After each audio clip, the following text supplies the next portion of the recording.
أعوذ بالله من الشيطان الرجيم حافظوا على الصلوات والصلاة الوسطى وقوموا لله قانتين فإن خفتم فرجالا أو ركبانا فإذا أمنتم فاذكروا الله كما علمكم ما لم تكونوا تعلمون.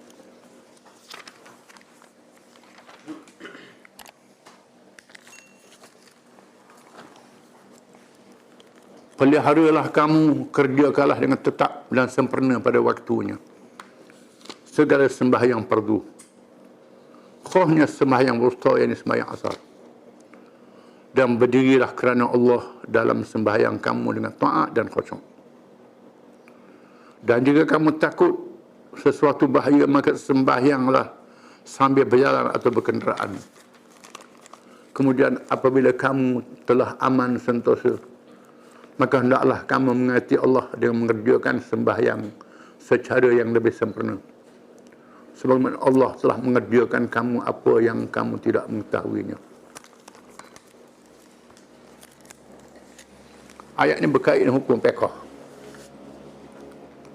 Yang pertama, Allah Ta'ala bukan saja mewajibkan kita sembahyang 5 waktu saya semalam. Dalam masa yang sama, sembahyang hendaklah dalam waktunya yang ditetapkan. Zuhur, Asar, Maghrib, Isyak dan Subuh ada waktu masing-masing. Kecuali dalam keadaan rukhsah, kemudahan yang diizinkan oleh syarak. Dan Islam ada dua, rukhsah dan azimah. Azimah dan rukhsah. Azimah ialah menghadapi kesukaran. Yang kedua, kemudahan yang Tuhan beri. Itu rukhsah. Rukhsah kemudahan. Antaranya orang musafir boleh jamak semayang. Jamak takdim dan jamak takhir. Kalau kita musafir jauh, dalam keadaan masyaqqah, diizinkan kumpul semayang Zuhur dan Asar, Maghrib dan Isyak. Dua tu. Zuhur dan Asar, Maghrib dan Isyak. Sama ada jamak takdim, semayang dalam waktu semayang pertama, semayang Zuhur Asar dalam waktu Zuhur, semayang Maghrib Isyak dalam waktu Maghrib. Ataupun jamak takhir, semayang di waktu yang kemudian. Semayang Zuhur Asar dalam waktu Asar, semayang Maghrib dan Isyak dalam waktu Isyak. Bila kita musafir, terdapat kekhilafan kalangan ulama. Berapa kilometer itu khilaf ulama. Khilaf ulama. Ada kata puluh-puluh, ada kata nama musafir masyaqqah, itu khilaf ulama. Ulama khilaf. Bila boleh jamak? Khilaf juga. Mazhab Syafi'i ambil basi banyak. Kalau mazhab Syafi'i juga, bila gerak musafir tinggal kampung boleh jamak. Qasar. Kalau belum tinggal tak boleh lagi. Ada ulama mengatakan bila kita niat nak musafir saja boleh dah jamak di rumah. Dulu boleh. Tak ada salah. Ada orang mengatakan begitu, tak ada salah. Ini khilaf, termasuk masalah khilafiyah. Cuma Syafi'i ini kadang-kadang dia ambil basi belaka. Banyak ambil basi mazhab Syafi'i ini. Kalau masyaqqah boleh kita jamak di rumah lagi. Ada sahabat Nabi buat begitu. Ulama buat begitu. Mazhab Syafi'i mengatakan bila gerak musafir boleh jamak. Itu khilaf dalam masalah jamak dan qasar. Ayat ini khusus pula dalam peperangan. Semayang dalam waktu yang ditetapkan. Amal lebih afdal. Kuno sahabat tanya Nabi. Abdullah bin Mas'ud tanya Nabi, ayul amali afdal? Mana dia amal yang lebih afdal, lebih baik sekali? Qala as-salatu ala waqtiha. Semayang dalam waktunya.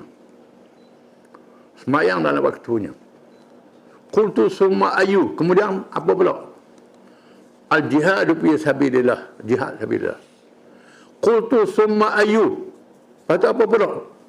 Qala birrul walidain. Buat baik pada dua ibu bapa. Nabi kata. Kalau aku tak tanya dia, kalau aku tanya lagi, Nabi sebut lagi sesuatu kata. Tapi aku tanya sekat tu je. Kan Dalam hadis yang lain, as-salatu fi awwali waqtiha. Semayang pada awal waktunya, dalam hadis yang lain. Di sini ada khilaf. Kita Syafi'i lebih afdal semayang pada awal waktunya. Hanafi pula semayang kediang, kerana boleh pahala tunggu waktu. Itu pula khilaf. Sebab tu dia pergi ke India, ke Pakistan, semayang jemaah lewat pasal apalah lewat ni. Pukul 3 baru semayang jemaah. Kalau pergi India, Pakistan, negeri mazhab Hanafi, dia lambat-lambatkan semayang jemaah. Kita pergi awal. Puas menunggu. Dia mazhab Hanafi. Kepada dia dapat 2 pahala. Pahala semayang, pahala tunggu nak semayang. Nah, dia itu khilaf itu je. Khilaf. Kemudian wassalatul wusta, dan semayang pertengahan. Khilaf ulama. Kebanyakan ulama kata solat wusta ni ialah semayang asar. Pada kita Jawi kata semayang asar. Ada ulama kata semayang asar. Setengah ulama pula kata semayang subuh. Semayang paling afdal semayang subuh. Ulama kata begitu. Berdalilkan wa qumu lillahi qanitin, berilah kamu kepada Allah dalam keadaan kamu patuh. Ulama kata qanitin ni qunut. Ini qunut. Dalam semayang subuh ada qunut. Ada ulama kata begitu, semayang subuh lebih afdal. Ada ulama kata tak, semayang zuhur lebih afdal. Wusta ni semayang zuhur, khilaf. Ada kata semayang asar, ada kata semayang zuhur, dan ada kata semayang subuh. Itu khilaf ulama dalam masalah as-salatul wusta. Fa in khiftum farijalan aw rukbana, maka jika kamu dalam keadaan takut, semayalah dalam keadaan berjalan kaki atau berkenderaan. Ini dalam peperangan. Bila berlaku peperangan, tak boleh tinggal semayang. Semayanglah dalam keadaan berjalan, dalam keadaan naik unta, naik kuda, naik kereta. Dalam keadaan takut, semayang di atas kenderaan. Takut ni boleh jadi peperangan, boleh jadi perjalanan. Takut juga. Antaranya orang ke laut sebagai contohnya. Bila laut berombang bergelora, semayang duduk, tak ada salah. Tak ada kiblat pun tak apa. Tak ada kiblat. Nak ada kiblat lagu mana? Tengah sembahyang perahu musing. Nak pusing ada ke belakang pula, duduk belakang pula. Nak lagu mana? Diizinkan oleh syarak. Sama ada berjalan kaki ataupun kenderaan. Kalau dalam peperangan, melompat pun tak batas sembahyang. Boleh melompat. Boleh melompat. Boleh melompat, akak senjata perang. Sampai perang, sampai sembahyang. Rokok sudut isyarat saja. Isyarat. Disebut dalam satu hadis, Nabi pernah berjalan dalam satu musafir, sampai satu lembah turun hujan lebat, lalu air banyak. Nabi semayang atas huta. Semayang jemaah. Nabi duduk atas huta, isyarat je rokok sudut tu. Yang sebab itu semayang atas kapal terbang ada masalah. Ada pula orang kata tak sah sebab ada jejak tanah. Masya Allah, kena jejak tanah pula dah. Ini semua pendapat mengarut mereka tak ada hujah begitu kena jejak tanah, jejak di bumi. Tak, mungkin jejak atas bumi. Boleh semayang. Itu data-data kapal terbang. Setengah-setengah kapal terbang tu ada surah atas kapal terbang. Tak ada masalah. Kalau tak ada surah, macam mana? Timbul pula masalah. Lama atas kapal terbang, surah pula kecil. Nak buat sejik, mana atas kapal terbang? Tak mesti atas kapal terbang, tak boleh. Semayang atas kursi je lah. Semayang atas kursi dah hadap lah ke mana-mana. Kapal terbang hadap, mana hadap situ. Rokok sujud, buat isyarat begitu saja. Tak ada salah. Semayang. Boleh jamak, boleh qasar. Allah Ta'ala beri rukhsah. Dia nama rukhsah. Rukhsah maknanya kemudahan. Inilah dia Islam. Islam ni banyak benda yang mudah. Iza daqqa tasa'a wa iza daqqa tasa'a daqqa. Ulama kata. Bila sempit, Tuhan luaskan. Bila luas, dia sempitkan balik. Jangan jadi melampau pula. Tak boleh. Fa'idha amintum. Bila kamu dalam keadaan aman.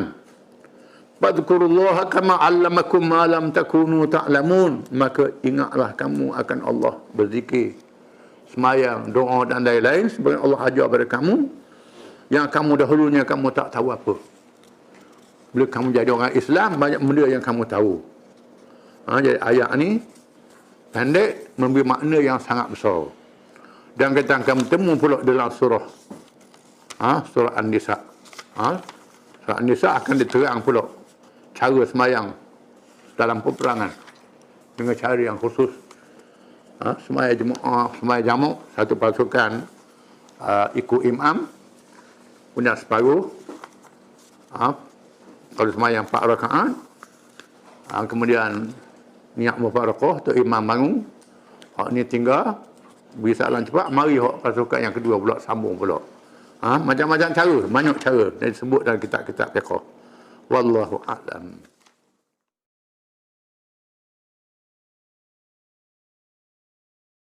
A'udzu billahi minasy syaithanir rajim.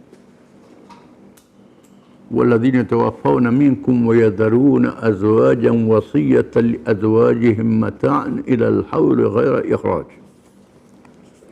فإن خرجنا فلا جناح عليكم فيما فعلن في أنفسهن من معروف والله عزيز حكيم وللمطلقات متاع بالمعروف حقا على المتقين كذلك يبين الله لكم آياته لعلكم تعقلون.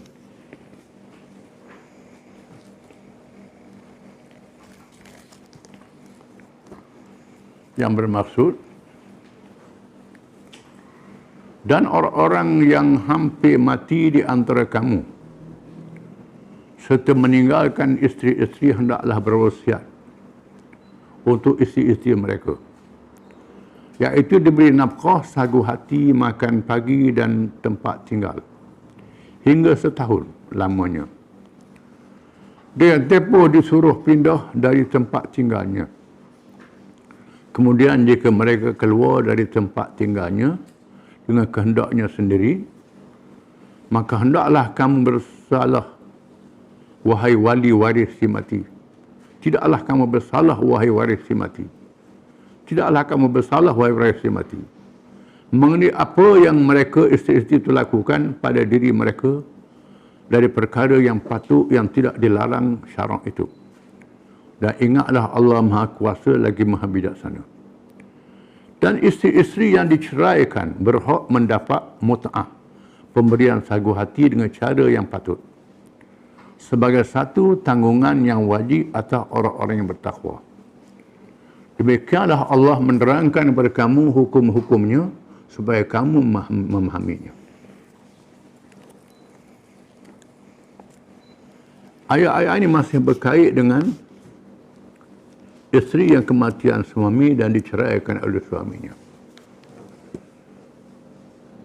Kita dah baca ayat yang dahulu yang mengatakan iddah 4 bulan 10 hari. Yang mengatakan orang yang mampu mengikut qadarnya, yang tak mampu mengikut qadarnya. Dah disebut dalam ayat yang dahulu. Para ulama mengatakan ayat kita baca ni dinasahkan hukumnya. Dinasahkan hukum ayat yang kita baca dulu. Itu ayat mengatakan yatarabbasna bi anfusihinna arba'ata ashhur wa ashra. Mereka hendaklah tinggal selama 4 bulan 10 hari. Ayat ini mengatakan dalam masa setahun. Ayat ini dinasahkan, tak pakar. Tak pakar hukum yang ada dalam ayat ini, tak dipakai lagi. Mereka yang mampu mengikut qadar, yang tak mampu mengikut qadarnya. Sudah jelas ayat kita baca dulu. Lalu seorang sahabat yang muda, Abdullah bin Zubair, tanya Sayyidina Uthman. Aku tanya Sayyidina Uthman, pasal apa ditulis juga dalam Quran ayat ni? Sudah dinasahkan, ditulis juga. Patutnya tak ditulislah, kerana sudah dinasahkan. Hukum tak boleh pakai, baca saja je. Sayyidina Sulaiman kata, anna hadha amrun tawqifi wa ana wajadtuha musbitatan fil mashaf kadzalika ba'daha fa usbitaha haitsu wajadtuha. Kata Sulaiman, Ini perkara yang Tuhan dah tetapkan, Nabi dah tetap supaya ditulis. Aku tulis juga masuk dalam Quran. Banyak ayat yang dinasahkan dalam Quran. Hukumnya dinasah. Tak boleh pakai. Tetapi dibaca. Hukum tak boleh pakai. Antaranya, wala taqrabus salata wa antum sukara. Jangan kamu hampir semayang dalam keadaan kamu mabuk. Ini ayat turun pada awalnya. Masa nak haramkan arak, Tuhan tak haram selalu. Mula-mula Tuhan lock dulu orang minum arak. Cuma dekat semayang tak boleh minum arak. Janganlah dekat nak mayang minum arak lagi. Kena baca kuliah al-kafirun, baca ulang hak tula. Ulang-ulang tak kerti nak berhenti. Wala antum abdu udulah. Kena mabuk arak. Ada yang semayang subuh sampai 4 rakaat minum mabuk arak. Mabuk arak, semayang. Siapa begitu? Ini pada awal Islam. Jangan hampir semayang dan kamu mabuk. Bila turun ayat, innamal khamru wal maisir rijsun min amali syaitan. Innamal khamru wal maisir wal ansab wal azlam rijsun min amali syaitan. Sesungguhnya arak, judi, melihat nasib, keji di amalan syaitan. Jangan minum lagi. Tak boleh minum arak terus, diharamkan tu. Tapi ayat, jangan minum arak masa mabuk. Dekat mabuk jangan semayang tu masih dibaca dalam Quran. Ayat tu tak boleh dipakai hukum je. Baca sesamalah juga. Di sana ada ayat yang dinasahkan hukumnya, dikekalkan bacaannya. Dan sana ada ayat yang dinasahkan bacaannya, hukumnya masih ada. Ada juga ayat begitu. Iaitulah rejam. Mereka yang berzina, yang sudah kahwin, direjam sehingga mati. Ini ada dalam ayat yang dinasahkan. Tulisannya, hukumnya dipakai. Itu ada juga macam tu. Ini terkenal dalam ilmu ulumul Quran, ilmu Quran. Dia pakai. Termasuk ayat yang kita baca ni. Jadi ayat yang baca ni mengatakan hendaklah berwasiat supaya duduk setahun di rumah dan beri mut'ah. Ayat ni dinasahkan hukumnya. Jadi dibaca saja. Hukumnya kita kira ayat yang kita baca dulu. Termasuklah juga dalam masalah wasiat. Beri harta ni dinasahkan dengan ayat walahunna ar-rubu mimma taraktum illam yakul lakum walad fa in lakum waladun falahunna sumunu mimma taraktum. Dan bagi isteri itu seperempat harta kalau tak ada anak. Kalau sekiranya anak, isteri mendapat 1/8 pada harta. Ini hukum saka. Disebut dalam surah An-Nisa. Jadi ayat ni dinasahkan juga hukumnya. Yang kita baca ni. Kena wasiat beri ke isteri tak ada lagi. Jadi dia baca saja. Kerana hukumnya sudah dinyata dalam ayat-ayat yang lain. Wallahu a'lam.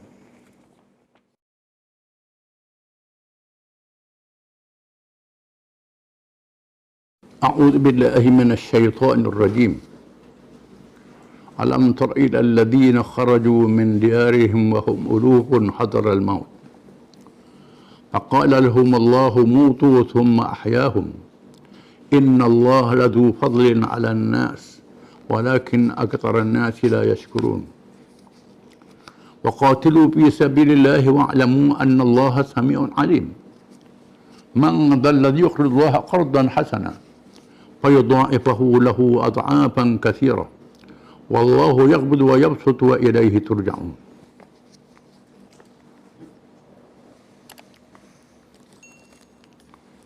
Maksudnya, tidakkah engkau ketahui Muhammad SAW tentang orang-orang yang keluar melarikan diri dari kampung halaman mereka kerana takutkan mati, sedang mereka beribu-ribu ramainya.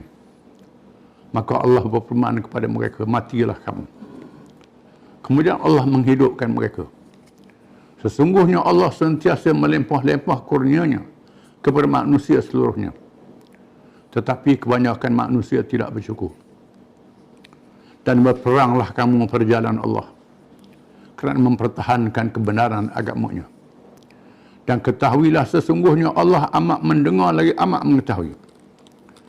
Siapakah orangnya yang mau memberikan pinjaman kepada Allah sebagai pinjaman yang baik, yang ikhlas, supaya Allah melipat gandakan balasannya dengan berganda-ganda banyaknya.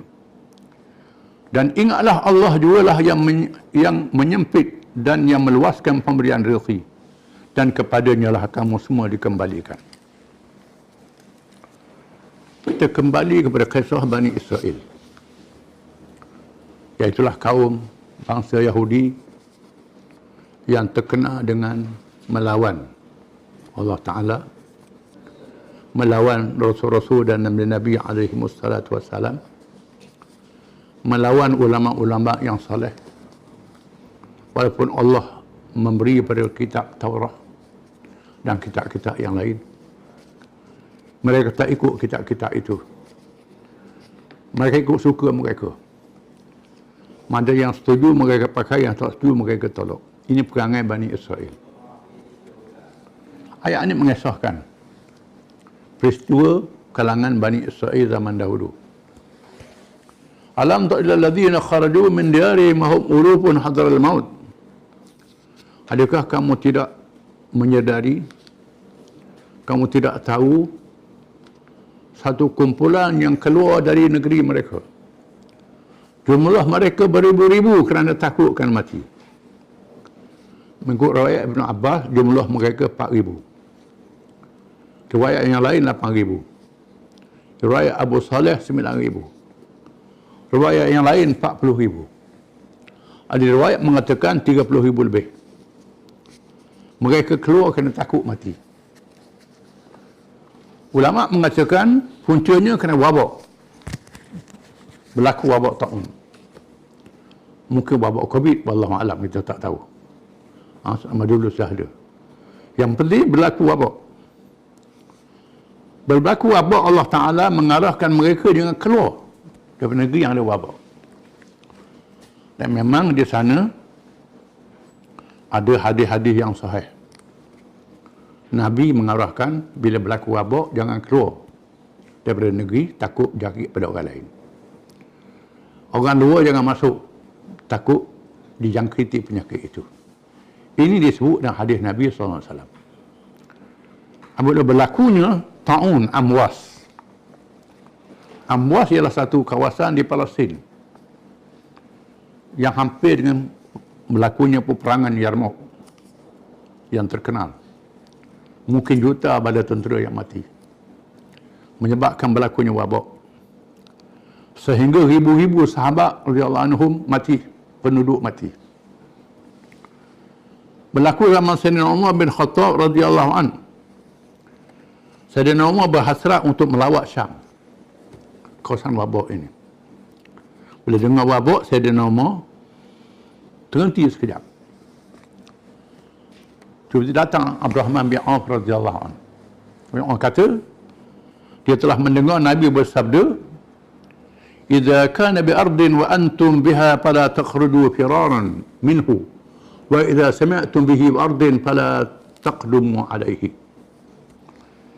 Bila kamu berada di negeri yang ada wabak, jangan keluar, Nabi kata. Bila kamu dengar negeri itu ada wabak, jangan masuk ke negeri itu. Ini ada hadis Nabi sebut. Sayyidina Umar kata, Alhamdulillah, Sayyidina Umar kata. Hadis ini riwayat Bukhari dan Muslim, hadis yang sahih. Maknanya dalam Islam sudah ada kuarantin, mendahului dunia barat. Sudah ada kuarantin. Diriwayatkan ribu-ribu mati, termasuk Abu Ubaidah mati. Dan banyak sahabat-sahabat lain yang mati. Ribu sahabat mati dalam peristiwa ini. Akhirnya Sayyidina Umar melantik Amr bin As radhiyallahu anhu yang bijak tadi menjadi gubernur. Bila Amr bin As jadi gubernur, Amr bin As telah mengarahkan satu arahan yang bijak. Dengan memindahkan beberapa penduduk di lembah-lembah dan kawasan bukit. Yang sakit duduk setempat, yang sihat duduk setempat, di asing-asing. Tempat tak ada orang. Bila keluar arahan ini, terdapat seorang sahabat yang masuk Islam dulu pada dia. Kerana dia masuk Islam kemudian lah. Sahabat masuk Islam dulu ni nak tunjuk dia. Marah dengan Amr bin As. Pada masa aku masuk Islam, mu keldai lagi dia kata. Sampai begitu, mu keldai lagi, mu bodoh lagi pada aku masuk Islam. Amr bin As awak tak tahu. Tak dengar. Cakap dia terus mengarahkan. Akhirnya dapat mengatasi wabak itu. Wabak dapat diatasi kerana menyanjung kebijaksanaannya, Sayyidina Umar lantik dia jadi pemimpin untuk membawa Islam ke Mesir dan menjadi gubernur Mesir. Ini perintah Amr bin As radhiyallahu anhu yang terkenal. Balik pada ayat ni. Ayat ni mengisahkan kumpulan Bani Israel yang berada di negeri yang ada wabak, di mana mereka diarahkan dengan perintah Allah jangan keluar dari negeri itu. Tiba-tiba mereka keluar kerana takut kena mati. Wahum ulufun, jumlah mereka beribu-ribu. Hadral maut, kena takut pada mati. Tak ikut perintah Allah Ta'ala, takut ke mati. Padahal qada takdir daripada Allah Ta'ala. Allah Ta'ala maha bijaksana. Inna Allah ladhu fadlin ala nas. Sesungguhnya Allah mempunyai kurnia pada manusia. Dia tak tahu. Bila mereka faqala lahum Allahu mutu thumma ahyahum. Allah Ta'ala berfirman, mati kamu. Bila mereka keluar dari kampung itu, mereka dimatikan oleh Allah, bukan dengan wabak itu. Ada ulama mengatakan Allah murka. Dia sampai di tempat itu, Allah Ta'ala suruh malaikat bertempik. Dengan satu tempikan malaikat, mereka mati semuanya. Sekaligus mati. Setelah mereka mati, dikuburkan setempat, mayat mereka hancur lebur, tinggal tulang saja. Lalu seorang Nabi, Nabi ini ada mukjizat lah. Doa Nabi dimakbul. Nabi minta izin nak berdoa pada Allah Ta'ala. Lalu Nabi doa pada Allah Ta'ala supaya dihidupkan semula. Dihidupkan semula, mereka dah mati ni. Di mana tulang-tulang yang berselerak dikumpulkan di tempat masing-masing, diri masing-masing. Kemudian tumbuh daging, tumbuh urat, tumbuh kulit balik dan bangun, dibangkitkan semula. Allah Ta'ala jadikan ini untuk menjadi dalil Allah Maha berkuasa untuk menghidupkan orang mati. Hari kiamat adalah benar. Hari kiamat adalah betul. Manusia dibangkitkan semula sebab mati adalah benar. Allah Ta'ala Maha berkuasa. Nak buktikan. Ya, dalam Quran ni banyak kisah Ashabul Kahfi yang ditidurkan beratus tahun. Kisah yang mati dihidupkan semula. Mukjizat Nabi Musa menghidupkan orang mati. Nabi Isa menghidupkan orang mati. Sebut kisah dalam Quran. Untuk mengajar kita bahawa hari kiamat adalah benar. Faqala lahumullahu mutu. Allah Ta'ala berfirman, mati. Matilah mereka. Summa ahyahum. Setelah lama Allah Ta'ala hidupkan mereka semula. Inna Allah ladu fadlin ala nas. Sesungguhnya Allah punya kurnia yang melimpah ruah terhadap manusia. Walakin aktsaran nas la yashkurun. Dan tetapi kebanyakan manusia tidak bersyukur di atas nikmat Allah. Kebanyakan manusia lalai dan mereka tak syukur di atas nikmat Allah. Termasuklah kaum Bani Israel ni. Mereka saksikan bagaimana mereka mati, kemudian setelah bangkit semula, lepas tu lawan Allah Ta'ala semula. Ini perangai Yahudi Bani Israel. Kita orang Islam jangan jadi begitu. Sesudah Allah Ta'ala berfirman, وَقَاتِلُوا فِي سَبِيلِ اللَّهِ وَاعْلَمُوا أَنَّ اللَّهَ سَمِيعٌ عَلِيمٌ. Wahai orang yang beriman, berperanglah kamu perjalanan Allah, dan ketahuilah sesungguhnya Allah Maha mendengar lagi Maha melihat. Bila musuh mengancam Islam, menyerang kamu, kamu kena lawan. Berperang yang takut kena mati. Mati ini urusan Allah Ta'ala. Berperang kan menegakkan agama Allah, berjihad memenang agama Allah ni bukan memendekkan umur seseorang, memanjangkan umur seseorang. Menyuruh orang yang baik mencegah kemungkaran, bukan memendekkan umur seseorang. Menyempitkan rezeki seseorang, rezeki daripada Allah Ta'ala. Jangan takut. Nak menegakkan agama Allah, walaupun kamu mati, walaupun kamu disusahkan, jangan takut. Ini kurnia Allah Ta'ala. Jangan takut. Allah Ta'ala suruh kita orang mengambil iktibar. Jangan jadi macam Bani Israel. Kerana takut mati, mati juga. Takut mati, dia matikan oleh Allah Ta'ala. Yang menentukan hidup dan mati Allah, bukan kamu. Oleh kerana itu, tegakkanlah agama Allah. Kalau mati, matilah. Hidup, hiduplah. Yang penting mendapat keredaan Allah Ta'ala. Bukan hidup mati itu. Hidup mati itu urusan Allah. Urusan kamu ialah menegakkan perintah Allah. Tegakkan ajaran dia. Itu yang penting. Ini tak takut mati. Takut rezeki tak ada. Takut macam-macam. Ini perangan tidak cukup bernikmat Allah Ta'ala. Suatu Allah Ta'ala berfirman, "Man dzalladzi yuqdiru qardan hasana wa yudha'ifahu lahu adhafan katsira." Siapa yang nak memberi hutang pada Allah, hutang yang baik, memberi pinjaman pada Allah, pinjaman yang baik, Allah Ta'ala nak bayar berlipat kali ganda. Adhafan katsira, nak ganti dengan pahala ganjaran berlipat kali ganda pada yang kamu sumbangkan itu. Wallahu yaqbidu wa yabsutu wa ilaihi turja'un. Allah Ta'ala menyempit dan menyenangkan, melapangkan rezeki seseorang.